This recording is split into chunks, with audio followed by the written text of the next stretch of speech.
Any Given Sunday with the awesome voice and Coach 24 is being replayed, giving you another chance to relive those thrilling moments. But that's not all.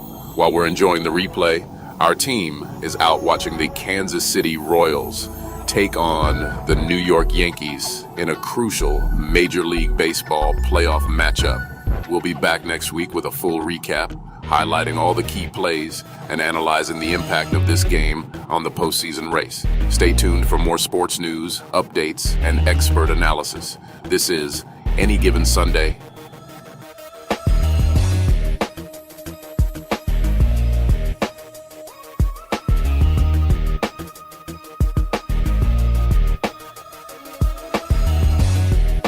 Ladies and gentlemen, welcome to the best sports show in Kansas City. This is Any Given Sunday on KUAW-Radio, where sports come alive. Join your hosts, the awesome voice, and Coach 24, as they dive into the latest sports news, analysis, and excitement. From the biggest games to the most thrilling moments, they've got it all covered. So sit back, relax, and get ready for an hour of unbeatable sports action. This is Any Given Sunday on KUAW-Radio.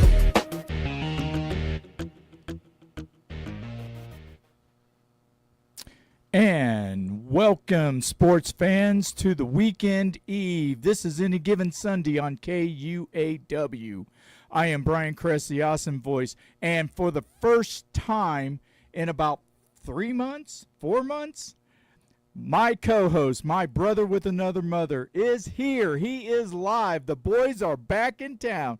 Coach 24, Darwin Penny, how are you doing this evening? It is a great evening to be back among the Kansas Cityans, this playoff baseball fever, and the Chiefs and everything else that's going on. I've been on the road too long. I am truly road weary, but glad to be back home.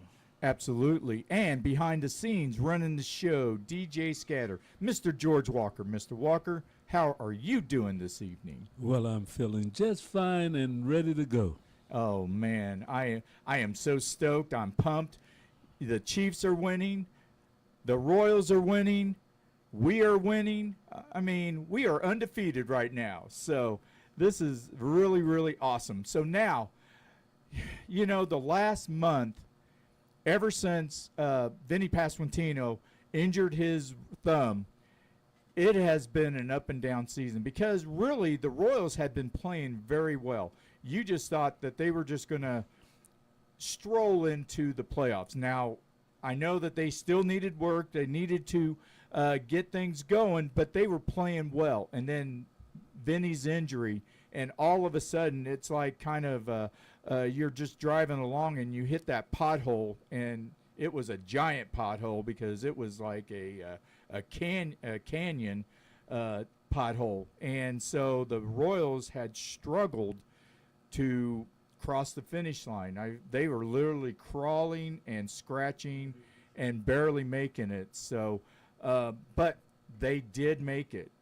So, how did you were on the road because you were scouting teams and everything else. How were you looking at the Royals this last month? You know, it was a difficult last part of the year when you have somebody who had been one of the best runners in scoring position hitters all year. We had 3 guys that were unbelievable in Bobby Witt Jr., Vinny Pasquantino, and Salvador Perez. We had 3 of the top 5 guys run producers with guys in scoring position, and to lose that big left-handed bat that sits in between Salvi and Bobby created a challenge as how teams started to pitch Bobby and to pitch Salvi, and it gave them an opportunity to grow as a team.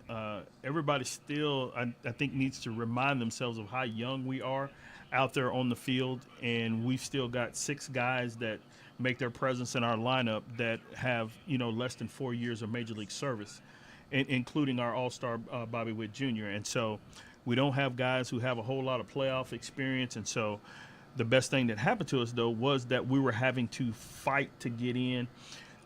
We had drawn within 1 game of Cleveland. We were talking about winning a division when we started the month until before Vinny went down. We were still talking about winning our division. And then all of a sudden we found ourselves with 2 7-game losing streaks in a month's time. But to their credit, the boys buckled down and they got the wins when they needed. When we went to Washington, and then even the day that we lost to the Braves, we were able to back in because the Twins were struggling just as much as we were coming down the stretch. But our offense was challenged, but a hat goes off to our pitching and our defense. We still have one of the best defensive wins above replacement as a team within the whole Major League Baseball. And then our pitching from September until the end of September held its end of the deal. Our bullpen grew up, right? Remember last year, this time we were talking about how many losses we had because of the bullpen and a key acquisition of Urseg coming really solidified the back end of our bullpen. Bubic is healthy, and he's pitched really well. Sam Long has pitched well out of the bullpen, and then all of a sudden we got in, started winning those close games when we needed it. And the best thing I think happened to us is that we had to fight every day to get in the playoffs. So now you come into the playoffs with that mentality. So with that, so virtually since Vinny's injury, they had been playing like they've been in the playoffs. Absolutely. We've had to because we were working hard to try to make up for the loss of having a big bat like that in the lineup. And so everybody was probably even pressing a little bit. We could see Salvi, he was really trying his best to put the team on his back, and it was difficult for him. Then you have guys that are not as established. We made a couple of acquisitions. We brought in Tommy Pham. We brought in Robbie Grossman. And then, believe it or not, I had viewed a couple of those guys earlier in the year, not thinking those guys were going to be on our team in September. And here we were. And then, obviously, Gurriel, with all of his postseason experience. I mean, this guy's played like 80 games of postseason baseball. And so I saw him in a AAA game, a month and a half ago thinking, why is this 40-year-old guy out here playing AAA baseball? But you could still see that he had something at the plate that he could offer. And so next thing you know, he's on our team.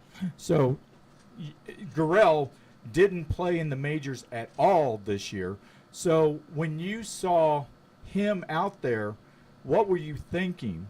When he was there, he was playing, you said that he has a lot of experience, but at the time you were probably thinking, okay, he's just going to stay in there, I guess, in the minors for the rest of the season, and then hopefully maybe he'll get on another team. I was thinking if anybody was going to use him, the Braves, because he was at their AAA affiliate in Gwinnett. And, we weren't thinking that Vinny was going to go down. And then all of a sudden, Vinny goes down, and we're scrambling trying to find somebody with some experience to fill in that role. But the one thing you could see, even with him still playing at AAA, because I can remember calling one of my dear friends in the scouting business. I'm like, why would you have this guy at then he hadn't had his birthday, 39 years old, playing AAA ball? And he goes, having Gurriel on the team is like having an extra coach on the team with the amount of experience that he has. And he's a good locker room guy. He's all of those things. And so next thing I know, he's in our locker room, not really thinking that it was going to be like that. But, the one thing you said is, like, he can still hit the ball really hard. He was still hitting balls in excess of 105 to 110 miles an hour. So he still had the strength there. Right. And so it's like, well, he still knows how to use a bat. So his value now becomes invaluable with the amount of postseason big game experience that he has. So was that more important, or his ability to play first base to keep Salvador to playing catcher or even playing DH? I think at the end of the day, you were looking for another big bat.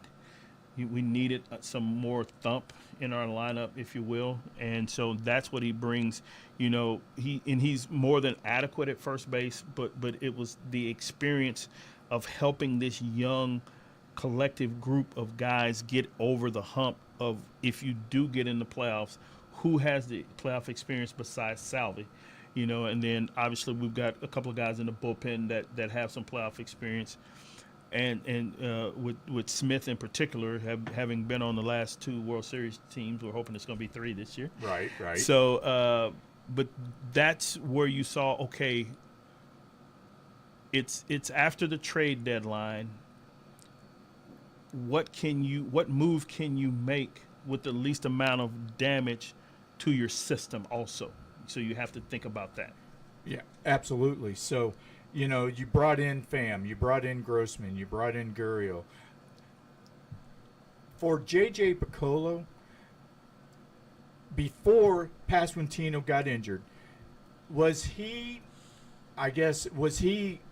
still looking for assistance and help? Because the trade deadline was already done. Now, you traded for Gurriel, and a lot of people go, well, how did you do that after the trade?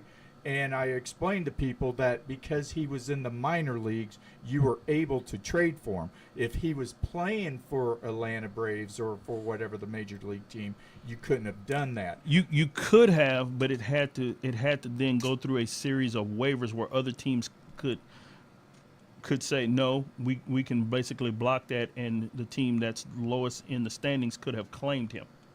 So you can still trade after the trade deadline, but there are now other stipulations that go along with it with other teams in the league, basically like having their approval. Right. Right, because what you want to do is prevent teams from stacking. Right, exactly. You know, it's just like, okay, well, we're going to all give everything to Brian's team over here to make sure that they win to keep this team from winning. Right. And so after the trade down, after July 31st, then all transactions after that has to clear a waiver period. Okay, so, and I get that. At the major league level. Right. So let's just, I'm doing a hypothetical because it's a massive hypothetical. Let's just say Kansas City wanted to trade Aaron Judge for Bobby Witt Jr. So you go through the process, and if somebody else came in, let's just say Houston came in and said, you can't do that, we want him, can you treat the trade like it didn't even happen Absolutely. at all? Okay. Yep. So that's at least a good thing there. So I thought, my personal opinion, J.J. Piccolo did a phenomenal job. I mean, within 24 hours, he already had picked up these guys. Was he already looking before that, before his injury, or was it just something just to look? It's every day. It's an every day you're looking at ways to make your roster a better roster, not only for the regular season but for the postseason. So every day, you know, the scouts, we're looking at waiver wires, we're writing reports on players, looking for opportunities to improve, to make our 26-man roster a better roster. We know that in September you can extend it out to 28, where it used to be you could call up all the guys on your 40-man roster. Well, you don't have that ability to do that now, but it can extend it out to 28. And so who are guys that can make our 28, whether that's guys at Omaha, whether that's guys at Northwest Arkansas, or whether that's guys that we don't have in our system currently.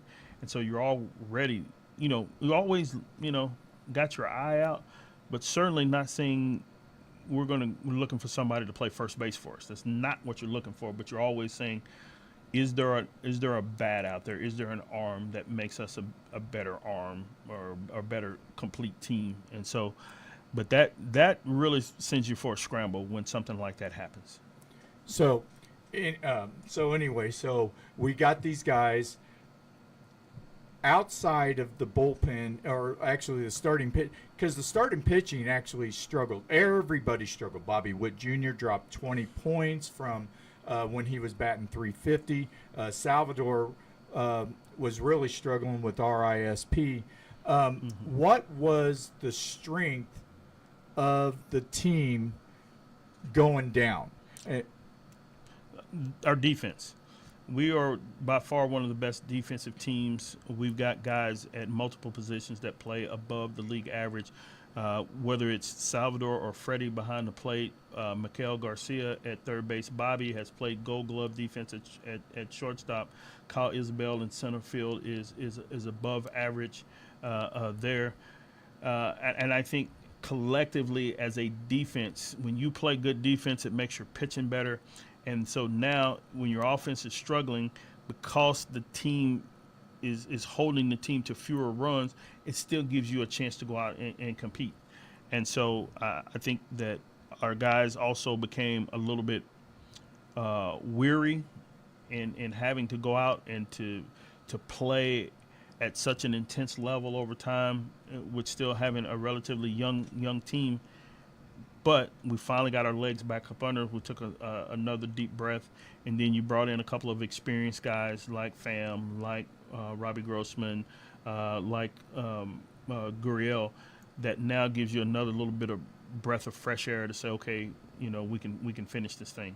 So what was the one thing as we were going down, or the Royals was going down towards the end, that really helped them to help push them through to make it through the playoffs? Because like you said, they had 2 7-game losing streaks. They had only lost 4 games at the most during the season, and yet they literally lost 14 games in so-called in a row. Yeah, in about a 3-week period. Yeah, I think the biggest thing is that we felt like we were playing with house money. Nobody had the expectation for us to have such a great improvement this year. And I think I want to give credit to Matt Quattaro, to Q, for not panicking. He didn't panic.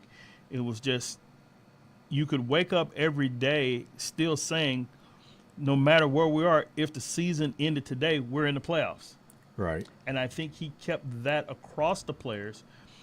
Doesn't matter how many games we lost, we're still in the playoffs. If the season ended today, we're in, right? And I think that allowed them to just continue to work at getting better at what they're trying to get accomplished versus saying, I got to win, I got to win, I got to win. It's like I used to say to my hitters, don't go up there and saying, I got to get a hit. Go up there and say, I got to get a good swing off. That's what I want to do. If I hit it hard and somebody catches it, oh, well, okay? But to put the kind of pressure on myself to say I got to get a hit then starts to trickle down. And I think everybody just breathed a sigh and just kept that in our mind and said, doesn't matter. If the season ended today, we'd be in the playoffs. Right. So as a major league player, as you were, how hard is it to go up there to say, I just need a good swing instead of saying I need a hit? It's a lot easier when you're hitting well. When you're struggling in anything to stay on my routine. What is my routine? Baseball is such a long season that you have to create routines and to say, this is my process, right? We aspire to be process-driven people. And what is my process on a daily basis? Okay, what is my process on every at-bat? I want to do this. I want to go through that process every day the same, every at-bat the same, every pitch. What is my pre-pitch routine? I want to stay on that, because if I stay on my routine and if I stay on point, I know I've had some level of success with this routine. And I want to say that. Now, at the end of the season, I might have to go back and say, well, I need to reevaluate my process. But right now, I have to be committed to the process. And the process is every day we go out, we take batting practice, we're going to do these things. We're going to get myself to get a good pitch, right? Because I have no control over what happens once the ball leaves my bat. Okay, the only thing I have a control over is swinging at a quality pitch. Okay, I have no control over umpire's call. I have no control over a guy making a great play out on defense. I have no control over that. Control what you control, and I'll go back to our former general manager, Dayton Moore, who said, always keep the main thing the main thing. So when you are going through this process, you have your routine, and it's every day. And so for a while you're batting well, and I'll use Bobby Witt Jr. He was batting well, batting 350, and then all of a sudden he's doing the same routine, but he's dropping 20 points in his batting average. How easy or how difficult is it for you not to keep on the same routine? It's easy at that point to abandon ship. But the perspective you've got to take is look at the whole and not look at individual 2 weeks. If he looks at it from a holistic standpoint, man, I'm still having the best season of my career, of my young career. If I look at the last 2 weeks, or if I look at the last 3 games, I can now abandon the process. But what I don't want to do is I want to look at it from a holistic point of view of this is let's look at it as a whole. Right, I'm hitting 330, right? I might not be hitting 350, but I'm hitting 330, right? Who else is doing that? So I think that's the way you have to always approach it, is look at the whole. Don't get caught up in the minutia, but look at it from a whole standpoint. And I think that was one of the things that Q was able to communicate to the team. If the season ended today, because I know that's what, even being out on the road as a scout, I kept saying to myself, season ended today, we're in the playoffs. Right. And how was it beneficial that Boston was struggling, Seattle was struggling, and then Minnesota, who was ahead of the Royals, all of a sudden fell apart even worse than the Royals? What you know is that in a major league season, everybody's going to have highs and lows. Everybody's going to have a hot streak. Everybody's going to have a cold streak. The question is, can you make your hot streak extend out or start another hot streak? And can you limit how long your cold streak is, right? When you get hot is as important as being hot, right? It's what we're looking at with the Tigers now, right? They've been the hottest team in baseball the last month of the season. If you look since the All-Star break, the Padres, if you look probably a month before that, you'll see the Mets, have put together consistency. But then you got teams like Cleveland and the Yankees who basically been on top the whole year, And so it's how long can you make your hot period hot, and how short can you make your cold period not put you in a situation where you can't. Injuries played a huge part in it. We had teams like Minnesota, just arms started dropping, and now all of a sudden you're rushing guys from AAA that may not be ready to get up there and put them in the middle of a playoff crunch. You just never know how guys are going to respond to that. When you look at our roster, we had, among major league teams, we had one of the fewest amount of turnovers on our roster. I think we had 12 guys that were on our roster from day one till day 162. Right, they were able to stay on the roster, not go on the DL, and be there from beginning to end. That's pretty good. You look at our starters. Very few of our starters had to miss starts. When you look at our top four guys, especially when you're looking at the Cole Reagans, when you're looking at Waka, when you're looking at Lugo, and when you're looking at Singer, those guys were up there the entire year. Maybe missed one start or got pushed back a day, but to me, injuries played a huge part in it. We got our one big injury at the end, right? Which made us start to scramble. Right, exactly, because all four of those pitchers that you mentioned, they all had 30 starts, and that's probably the number that you look for at the beginning of the year. If you can get 30 starts, then that tells you that if you get 30 starts from 5 guys, that means you got 150 starts from a core group of guys. Most teams would be happy if we could get 120 to 130 starts, from your rotation right. When you break spring training and said we're going to get 150 starts out of these guys, everybody would sign up for that and take it. Absolutely. So they go to Baltimore. Everybody was thinking that the Royals were going to play Houston, and in my opinion, I was worried if they were going to go to Houston. They've struggled, and then they lost the 4-game series when Pasquantino got injured. So I was like, no, I don't want to do that, because I think the Houston matches up better with Kansas City. But Baltimore had been struggling, especially in the playoffs. And the last time that the Royals had played Baltimore, which was in 2014, they swept them, and I believe that was in the ALCS. And so they swept them all 4 games. And so now they swept them these 2, so now they've won the last 6, and Baltimore has lost the last 4 playoff games.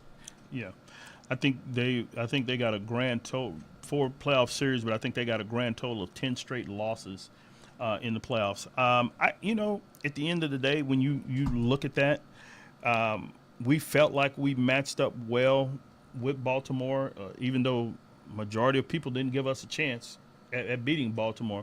We felt like we matched up well with them. You're going to have to beat somebody at some point in time. So whether it's a Houston, whether it's a Baltimore, the Yankees, whoever, Cleveland, you're going to have to beat somebody. But I think at the end of the day, once it was official that we had clinched, our guys were able to celebrate, take a sigh of relief. I think one thing that's missed in all of this is the White Sox. The White Sox last series in Detroit, which I was there covering that series, could have laid down Right. and just said, "Hey, season's over for us." Matter of fact, we just set a record for the most losses in a season. Right. They didn't have to come out and play hard the last day. They did. They got a win. And now with us being tied and having a tiebreaker, it changed us going to Baltimore versus us going to Houston. Right. That was huge to the White Sox for just their guys going out there playing when they didn't have to. They didn't have any. We've already broken the record as the Right. most futile team in baseball. So we really have nothing to play for. But those guys went out and played with some pride and took 2 out of 3 from Detroit. Absolutely, because they are professionals. And even though they didn't win very many games, they, as you said, they've set a record. They are still professionals. They still want to go out. They don't want to be showed up at all because of whether it's football, baseball, basketball, whatever. You don't want to get showed up at all because they're pretty much your equals. So they turned around and they matched up with Detroit, which had been the best team in the American League those last few weeks, or I should say the last month. Now, saying this, Detroit turned around, went to Houston, and took care of business. The Royals went to Baltimore, took care of business. So now Detroit goes to Cleveland. We go to New York. What will it take for the Royals to beat the New York Yankees? I think we have to have more of what we had in Baltimore, and that's A1 starting pitching. I think we also need to go in and continue to play well and make the routine plays defensively and just come up with timely hits. It's not our job to go up there and out bash the Yankees. That's not how we're going to win games. We're going to have to go up and we're going to have to get our running game going and play some small ball and then limit the damage that Aaron Judge and Soto do, right? We're going to have to make somebody else beat us. And that's not a knock on the rest of their team, but those are the big boppers, right? Keep those guys from doing what you call, irrevocable damage. The big momentum shift, home runs, things like that. And so, keep yourself out of situations where those guys are coming up with the bases loaded or with 2 runners on, anything like that. You want to limit those opportunities.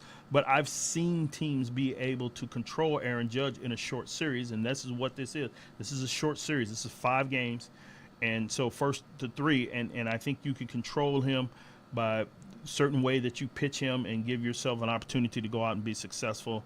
But he does have protection in his lineup, but I think you have to go in that series just saying we're not going to let Judge and Soto beat us. Right.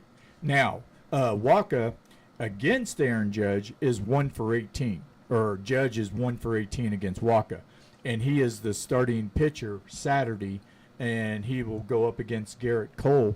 Now, saying this, do you think that Waka should totally challenge him, or should he kind of like pitch around him almost to a point of walking him? No, I think you just got to pick your spots where you can beat Aaron Judge. If you can get the ball, in my opinion, up and in on him and get him to chase up and in, he's not good. When you allow him to get his arms extended out over the plate, he's Paul Bunyan, right? There's no park that can hold him.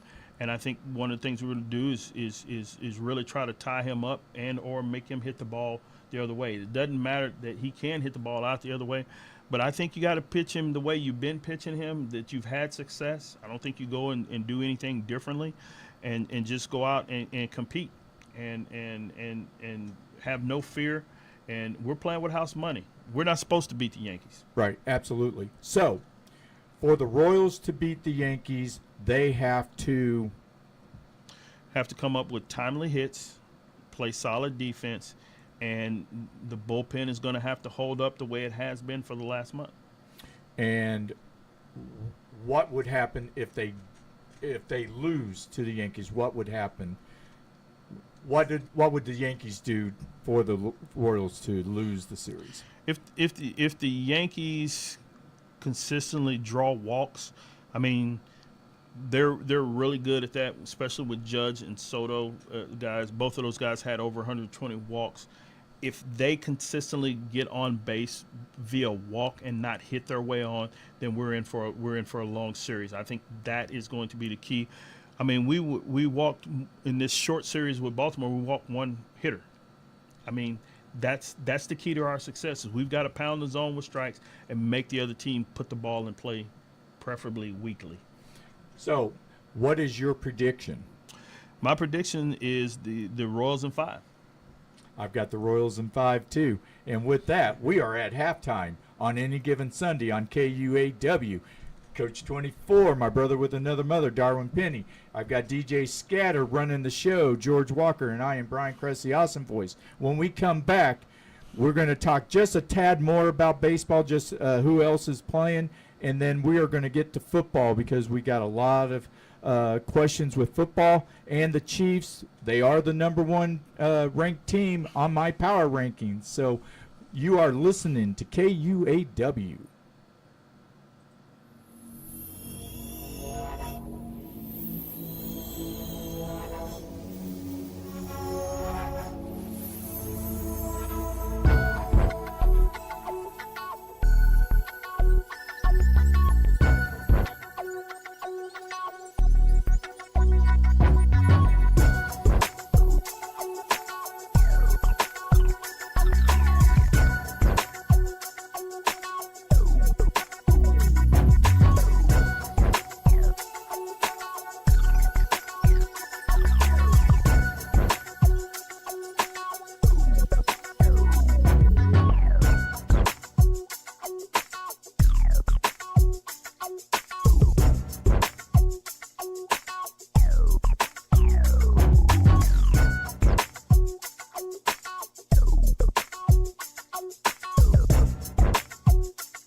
All right, we're back with the second half of Any Given Sunday on KUAW. Coach 24, DJ Scatter, and I'm Awesome Voice.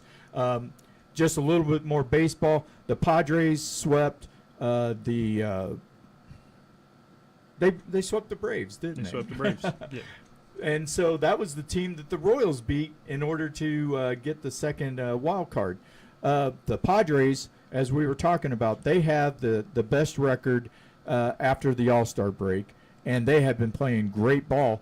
And Michael Keane in the first game was just lights out. Unbelievable. And here's the thing, New York Yankee fans were all upset because he was a New York Yankee and they traded him to San Diego. So if the Royals end up beating New York, man, there are going to be call for heads there in New York for sure. Yeah, I think it's a challenge, but it's part of the game.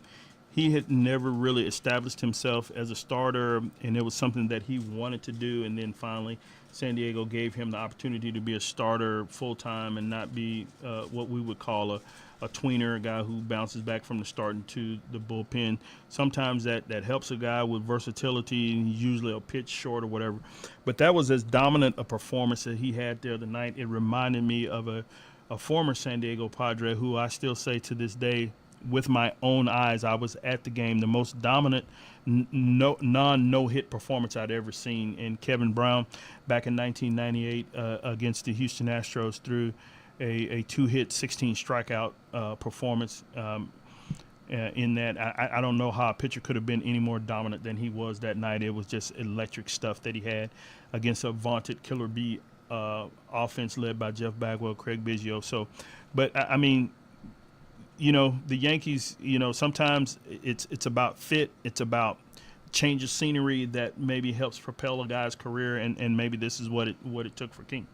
Yeah, absolutely. And the other one, Milwaukee and the Mets, they are 1-1. The Brewers had, and I can't think of the guy's name right off the bat, he hit 2 home runs yesterday to extend Milwaukee and given them an opportunity to win today. And then Detroit took care of business against Houston. So Detroit will play the Guardians as we will play the Yankees.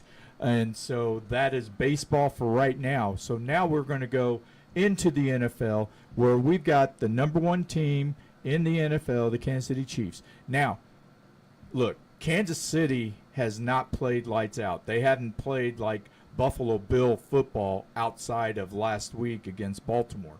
But they do what's necessary to win. And then the devastating loss of Rashid Rice, who was actually coming along, and he was going to be he was the number 1 receiver. How does the Chiefs try to move on from this?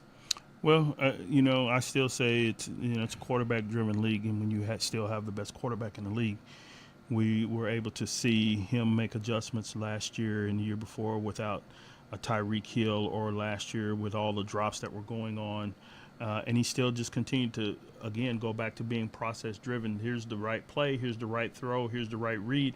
I'm going to make it. If he doesn't catch it, it's not my fault, right? But I think in Mahomes, as the season wore on, he started to challenge those receivers a little bit more. And then all of a sudden, when the playoffs came around, those guys, made the plays that they needed to make. I think Kansas City has to. I'm more concerned about the additions at running back and the loss of Pacheco than I am receivers, because I know Mahomes is going to put the ball where it needs to be. We know he's uncharacteristically turned the ball over a little bit more in the first 4 games than he normally does. But I think at the end of the day, he's going to be who he is. I think he will continue to get back to leaning on Travis Kelce a little bit more. Some people are trying to write Kelce off because of his age and things like that. I think he will find a way to get those ball to those guys. He will continue to spread the ball to the backs, and with the addition of Kareem Hunt back in the fold and things like that, I think he will figure out a way. Andy will design plays and figure out a way to get the ball in the playmaker's hands. And so for the first part of the season, it may be those 1-score wins until they settle in as a team, and then all of a sudden you'll start to see more. Keep playing great defense, right? It's been so offensive driven in the Mahomes era, and all everybody did was complain, like, oh my God, we got the great offense and our defense is terrible. Well, the defense has evolved and become one of the top defensive in the league.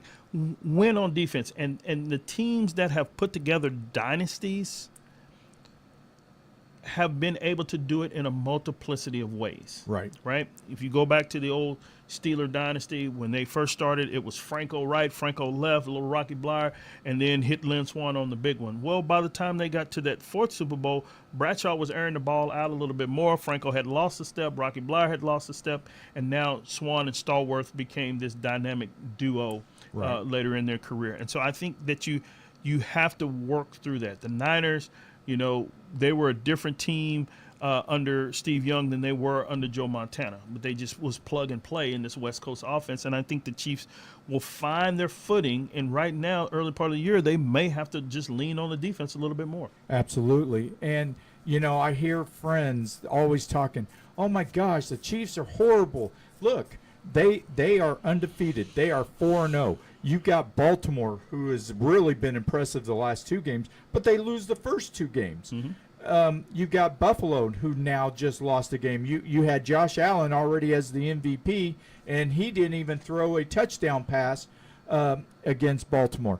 You just and Philadelphia, they're a mess. I mean, they look like they can beat one team 1 minute, and then they turn around and lose to another team. All I keep telling people is, look, the Chiefs are one win more for getting three-peat. So every time they win, it's just one more win closer to the three-peat. And that's how you got to look at it. It does not matter how it looks. I mean, yes, in 2018, it was pretty. You threw long passes, and Tyreek Hill was catching passes. Look at Tyreek Hill now. He is on the lowest scoring team in the NFL, and that was with Tua. I mean, yeah, they're saying Tua is out and everything. Well, they were scoring little when Tua was there. The Dolphins have not even had a lead at any time during the season. The only time that they won was on a last-second field goal that was at 0-0. So I mean, and they're 1-3. They're 31st, I think, in my power ranking. So, but I've got to ask, what's up with Dallas? What is going on? Because last year the defense was so dominant, and it's not this year. Well, you change coordinators. You're going to a new system, and what you were doing under Dan Quinn versus now what you're doing under Mike Zimmer, and I think there are some adjustments that have to be made amongst the players who are getting used to something new. It wasn't you hired somebody from within who basically, I'm going to keep everything the same. There's been some adjustments made. Their Achilles heel is still their Achilles heel, and that was stopping the run. Right up until last week, they hadn't stopped the run no better than you could stop a big nosebleed, and so they've had to work with that. I think the other thing is that they made what I call an error in judgment and not playing their guys in preseason more. Right, Dak didn't play a snap in preseason. You had some other guys that just did not play snaps, meaningful players, and I know people talk about the risk versus the reward of playing guys, but I think it matters from a continuity standpoint. CD got his money, and then he got a little bit beside himself the first games, and just throw me the ball and that type of thing. And I was glad that Dak did stand up to him and just said, hey, you're one part of this. You're a huge part of it, but you're still just one part of it. And so just do your job and don't worry about it. But the lack of a running game, I think, is the biggest thing. You can't stop the run, and you can't run. And so there were all these concerns about, especially when most people thought that Derrick Henry might wind up being a Cowboy because he had moved to Dallas. He'd relocated because his training guy, Guru, lives there, and there were talks. But I think for Dallas fans, you have to also realize, too, Dallas is a high-profile place. And the last thing you need to really do is bring in another high-profile guy sometime, especially when you were dealing with the contract talks with trying to extend Dak, trying to extend CD, and now start looking at trying to extend Micah Parsons. And so I think those things are key. I think there are some injuries. Not re-signing what was a great cornerback doing, and then DaRon Bland being hurt. They've got some key injuries in some key places. I think DaRon Bland being out is huge, because now you've been playing the last couple of weeks out on one side with guys who should be backup and special teams guys, playing at the corner. And so, but it's a long season. You're 2-2, could have been 1-3, could have been 3-1. There's a lot of things that woulda, coulda, shoulda. But they've got to shore it up on defense, and they've got to find some semblance of a running game by committee, whether it's Zeke and whoever, or however you find. If you get Dalvin Cook in the mix, I don't know, but they've got to do something to try to control the ball and give themselves an opportunity. Jake Ferguson being back last week, I think, helped because he's become very reliable at the tight end position. And so, they just, they've got to do some things. I don't think Washington is as good as their record is. I don't. I think, they've played a lesser schedule, but we'll find out. Right. I think the Eagles are probably a little better than their record, but I think their game management has been poor. I think the Giants are who they are, and I think they've improved, but they're still where they are. And then, Dallas has got a tough part of the schedule coming up. They've got to play the Lions. They've got to play the 49ers. So they're going to have to somehow sift through this till they can get to the back end of the schedule where it kind of lightens up for them. Well, and I actually think that Dallas playing the Giants last week helped them out because the fact that they had been struggling really bad. Even in the wins, they were still struggling, beating Cleveland. But see, Cleveland is a horrible team itself, and at least Dallas has a stable quarterback, unlike Cleveland, who I still don't have faith in Deshaun Watson. It is the place where quarterbacks go to die. Yep, it is. I will always say that. Yep, absolutely. So you were saying that they didn't play enough in the preseason, but the Chiefs also did the same thing. They didn't play a lot of players. Not a lot, but at least they played some. Oh, so Dallas didn't play any. Oh, well, when you talk about the starters, those starters didn't play any. CD didn't play any, obviously, because he was holding out. Dak didn't take a single snap in the preseason. I think, the running backs, Rico Dowdle and Zeke, may have, between them, maybe played 10 to 15 snaps, and I just don't think that's good. I know it's a shorter preseason, but I think you got to get some snaps in. Well, and I totally agree because you can be in shape, you can be in tip-top shape, but if you're not in football shape, it's a totally different. I just think you need to be in a situation where your heart's beating a little bit. Yeah.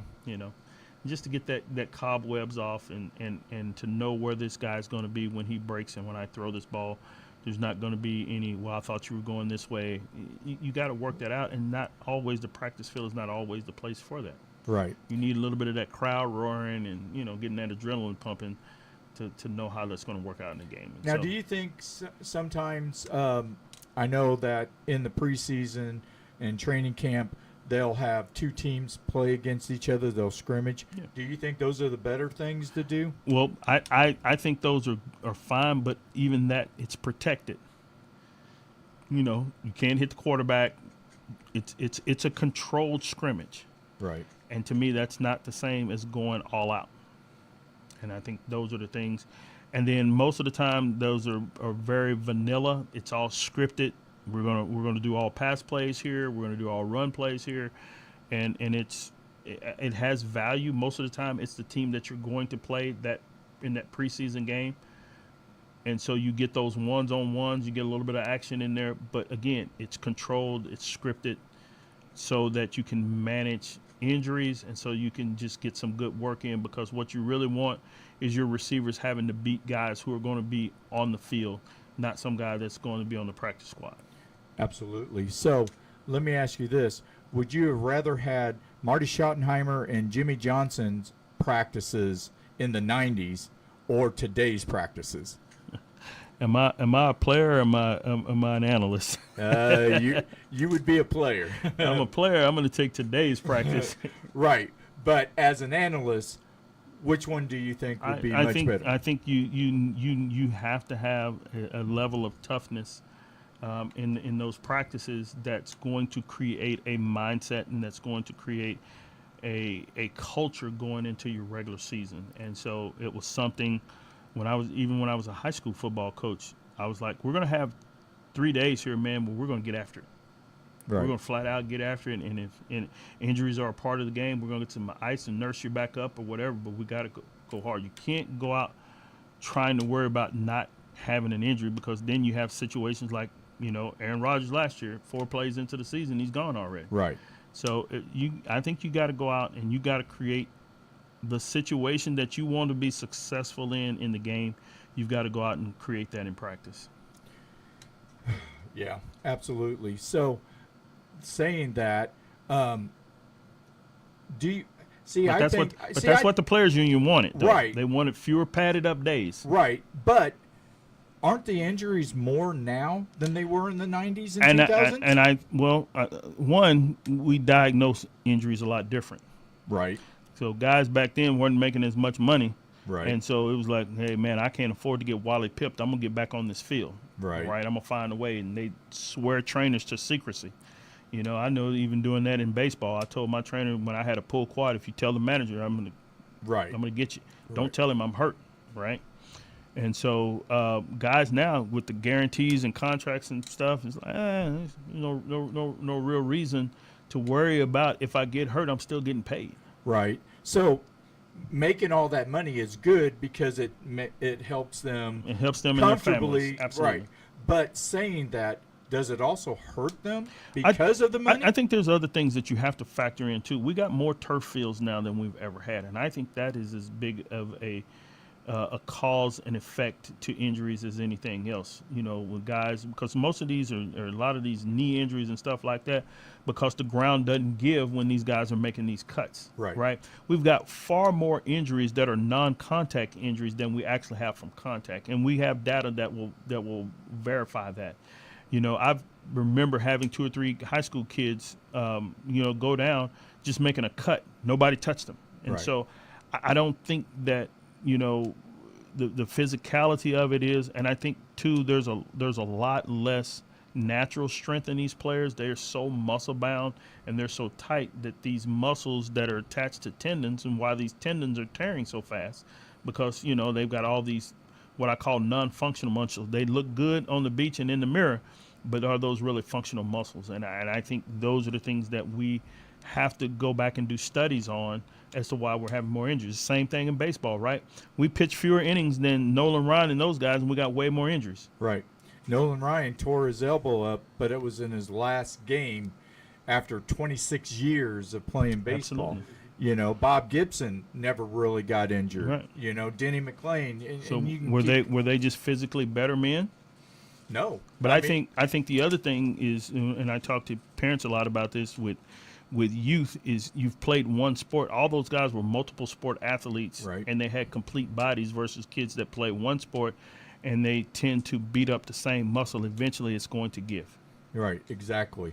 And you're supposed to work out all those muscles, because if I go to work and then I go try to work out, I use working out those different muscles than I would at work. So I'm like, I can't lift hardly anything but I can pick up all these big old heavy boxes. Well, it's because I'm conditioned to do that. But you're absolutely right. You've got to, you have to work your whole body. You know, I mean, it's almost like saying, I'm only going to use half my mind. Mm-hmm. You know, you have to use your complete mind. I think my wife said that about me. He only uses half his mind. Oh, and by the way, are you still on a 1-year contract with her? I'm still on a 1-year contract. 35 years, I'm still on a 1-year contract. I'm just trying to get a long-term deal. Yep. CD got a new deal, but DP can't get a new deal. And by the way, happy anniversary to Thank you and Maria. You guys are so awesome. I love you guys. So we are nearing the end of Any Given Sunday. Before we get to Penny for Your Thoughts, I just wanted to do a shout out to John Amos, who passed away. And the story I have is that when 10 years ago I went to Stanford's and saw him perform at the Comedy Club, and he was talking about how he tried out for the Kansas City Chiefs. Mm-hmm. And so and I thought he was a fast man because I seen him in Roots. Mm-hmm. And when he was running out in that field, I'm telling you what, I was like, nobody's going to catch this guy. But obviously when he was playing with the other guys, that obviously he wasn't fast enough. But Hank Stram, you know, told him that he should go into acting. You know, he would be phenomenal and everything, and he gives credit to him. But John Amos was a phenomenal person, and he was so he was awesome. And I got to meet him, got a picture with him, got to chat with him for a moment, and he reminded me of my father. He was just brutally tough. I mean, if you ever seen James Evans on Good Times, you know, that was my dad. You know, he had that soft side, but you had to break a lot of layers, so-called onion layers, to get to that. but he was just a phenomenal person, and it is so sad that he had passed away along with Dikembe Mutombo. He had brain cancer. He was our age, 58 years old. So, but we are now at the best segment of the show. Penny, for your thoughts. Yeah, today we want to look at a couple of things surrounding baseball. Most of you who are able to view us via Facebook Live can see that Brian has on a Cincinnati Reds jersey. On the back is the number 14, Pete Rose. Pete Rose is so many of our childhood hero at the way he played the game. Charlie Hustle, as they called him. Sprinting from home plate to first base when he got a walk just looked like every day he was glad to be there. The only guy in Major League Baseball history to play over 500 games at 6 different positions. And so the shame is that Pete Rose is not in the Hall of Fame. Hall of Fames were meant to tell stories, to tell the story of baseball. Baseball story is incomplete without Pete Rose. We know that Pete did an unthinkable thing in betting on the game of baseball, and it's clear in our guidelines and stuff, though. But just the opportunity for redemption in this country is part of what this country has been made of, people who can make mistakes and been redeemed and everything. But Major League Baseball's Hall of Fame. And so we definitely, our hearts felt prayers go out to Pete Rose II and the rest of his family. I personally got to know Pete Rose II, his son, by playing against him, in the minor leagues, and just knowing how great of a young man that he was and had those same intangibles as how he played the game like his father. But also we want to recognize James Earl Jones. Everybody remembers him. Young people who love Star Wars know him as the voice, right? But he was a tremendous baseball fan, and he is a key figure in several baseball movies, right? Field of Dreams. He's a central figure in Field of Dreams. The Sandlot. He's also in The Sandlot. And then here in Kansas City, when you go to visit our Negro Leagues Baseball Museum, when you sit in the bleachers to watch the feature film, he lended his voice to Bob Kendrick and the Negro Leagues Baseball Museum to give such credible credence to they were stars long before. And he was such a big fan of baseball, and we're going to miss him. And then one of my all-time favorite movies about barnstorming the Negro Leagues is called Bingo Long, Traveling All-Stars and Motor Kings. If you just want to watch that movie, you can watch it on YouTube.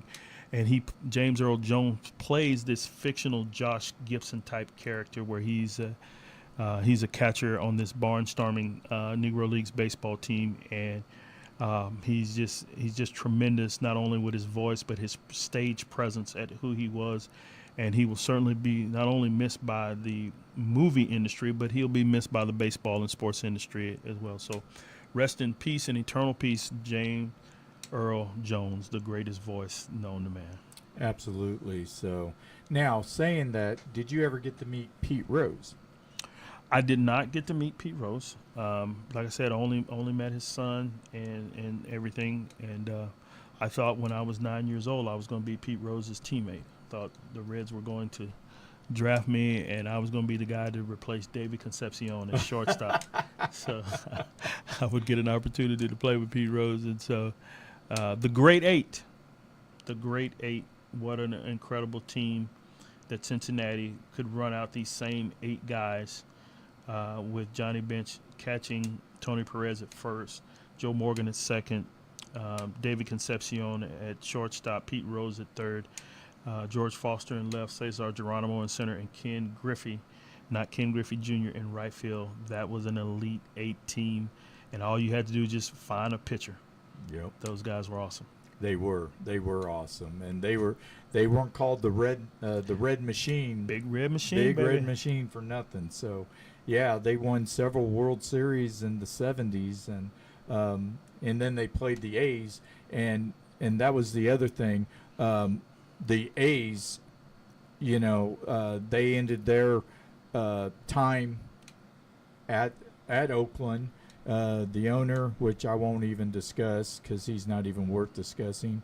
But it was great to see the fans come out that day, sellout crowd, and then the players and they the coaches, they all just came out and got to say their goodbyes and everything else. So, I know Kansas City doesn't like Charlie Finley because he took the A's from Kansas City, but I think in reference, Ewing Kauffman brought in the Royals, and I think that was a positive. Absolutely. And so with that, we are at the end of Any Given Sunday on KUAW. I have Tampa Bay tonight.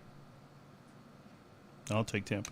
Okay, we got Tampa, and so we're at the end of Any Given Sunday. I've got Coach 24, my brother with another mother, Darwin Penny, DJ Scatter, George Walker, and I am Brian Kress, the awesome voice. Be awesome, not angry, and you guys have yourself a phenomenal sports weekend. Go Royals.